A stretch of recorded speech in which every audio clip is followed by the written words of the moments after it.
আসসালামু আলাইকুম রহমতুল্লাহ বরকাত। আমি আজকে আবার একটা লাইভে চলে আসলাম। সেটা হলো আমাদের বাংলাদেশের প্রেক্ষাপটে যে জিনিসগুলা বারবারের সামনে আসতেছে, ঘটে যাচ্ছে, তার কিছু বিবরণ নিয়ে চলে আসলাম। মানবিক যদি না থাকে মানুষের, কোনো কিছু নাই।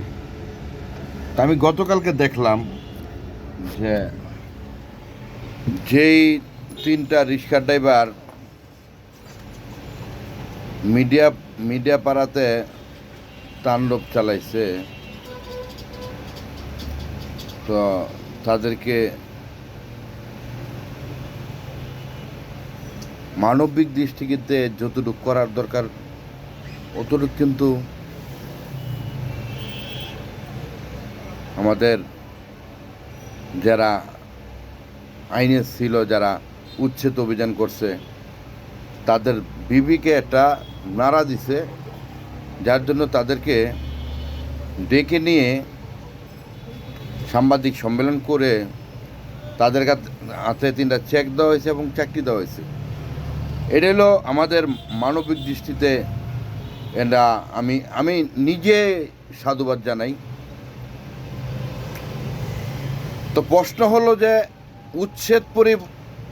উচ্ছেদ আমরা হাতে নিয়েছি, উচ্ছেদ করব, কিন্তু আমি মনে করব উত্তর সিটি কর্পোরেশন, দক্ষিণ সিটি কর্পোরেশন যারা দায়িত্বে আছেন, দায়িত্ব পালন করতেছেন, তাদের উদ্দেশ্যে আমি বলবো, আইনের প্রতি শ্রদ্ধা রেখে বলবো যে এটি যদি আপনারা উড়াইতে চান, তাহলে হবে কি, আপনার যারা এটা ডিলার, যারা এগুলা মাল আনে, শয়ে গাড়ি তৈরি করতেছে, আপনারা একটু তাদের দৃষ্টিতে একটু চোখ ফালান, তাদের দিকে একটু চোখ ফালান। কেন তাদের দিকে চোখ ফেলাবেন? সাধারণ মানুষ আপনার কেউ কিস্তিতে টাকা নিয়ে করছে, কেউ গয়না বেচা করছে। আজকে গত পরশুদিন কিন্তু এই জিনিসটি দেখলাম। তো এখন মানুষকে ভালোবাসাটা এটা কোনো অন্যায় না। তবে আমি যে ভিডিওগুলো করি আপনারা তো ভালো করে জানেন যে আমি একটা কথাই বলবো, সেটা হলো প্রতিটা রিক্সা, প্রতিটা এলাকায়, প্রতিটা পাড়ায়, প্রতিটা মহল্লায় আপনারা মাইক অ্যানাউন্স করে দেন যে কোনো রিক্সা আপনারা উপরে উঠতে পারবেন না, আপনাদের এই পর্যন্ত সীমিত, এই পর্যন্ত আপনাদের সীমিত। তাহলে দেখবেন আপনারা যখন সতর্ক করবেন, সতর্ক যদি না মানে তখন আপনারা অ্যাকশনে যাবেন, কোনো সমস্যা নেই।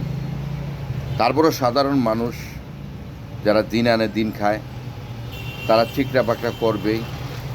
তবে জনপদ বাঁচাইতে হইলে আমাদের ডিসিশন নিতে হবে, সরকারের ডিসিশন নিতে হবে, এটা আমি মনে করব। তবে যারা অটোরিক্সা চালান, তাদের উদ্দেশ্যে আমি কিছু কথা বলি। আপনারা অযথায় মেন রোডে উঠবেন না, নিজের বিপদ নিজে ডেকে আনবেন না। পুলিশ আপনাকে ধরতে পারবে, অ্যারেস্ট করতে পারবে, আপনি অবৈধ। বাজের সময় ইদানিং দেখিয়ে পুলিশের উপরও চড়া হয়ে যায়। তা আমরা যদি পুলিশের উপরে চড়া হয়ে যাই, আজকে পুলিশ কিন্তু ছাড় দিতেছে, এমন এক সময় আসবে পুলিশ কিন্তু আপনাকে ছাড় দিবে না। আমি একটা কথাই বলবো, সবসময় আমি একটা কথাই বলবো, পুলিশই। রাজনীতিবিদ যত বড়ই হোক না কেন, আজকে 5 বছর রাজনীতি করবেন, 5 বছর পরে এই পুলিশই কিন্তু আপনাকে হাতে হ্যান্ডকাপ লাগাবে, কেননা যখন আপনি অন্যায় করবেন। তো এই সুযোগটা কখনো পুলিশকে দিবেন না। আপনারা সচেতন হন, সাধারণ 18 কোটি মানুষকে সচেতন করেন। রাজনীতিতে যারাই আসবেন না কেন, এই আজকে 5ই আগস্টের কথা মনে করে আপনারা রাজনীতি করবেন, যাতে 5 বছর পরে আপনার জেলখানায় না যেতে হয়। তো ভালো থাকবেন, সুস্থ থাকবেন। যদি ভিডিওটা যদি আপনাদের মনে একটু জায়গা নিয়ে থাকে, অবশ্যই ফলো দিয়া পাশে থাকবেন। আরও কিছু ভিডিও পাইতে হলে আসসালামু আলাইকুম রহমতুল্লাহ।